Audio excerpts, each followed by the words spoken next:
Ang mga hagdan na ito na walang paroroonan ay makikita sa kagubatan ay nananatiling misteryo sa kabila ng eksplanasyon na ito raw ay bahagi ng dating abandonadong bahay o gusali, pero walang kahit anong mga pader at konkretong mga sahig na napag-iwanan na nagbibigay ebidensya na ang mga hagdan na ito ay parte ng bahay o gusali.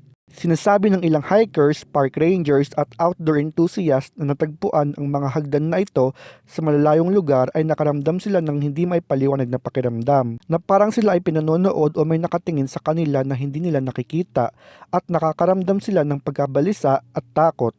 Madaming mga teorya din ang nakapalibot tungkol sa mga hagdan na ito, tulad ng ito raw ay nagsisilbing portal na nagkokonekta sa magkabilang mundo o ibang dimension. Ang mga ito ay maaaring mga abandonadong mga cabin o bahay na nakatayo sa gitna ng kagubatan sa mga nagnanais magbakasyon sa tahimik na lugar. At sinasabing ang pinaka-istruktura ay nabulok at gumuho.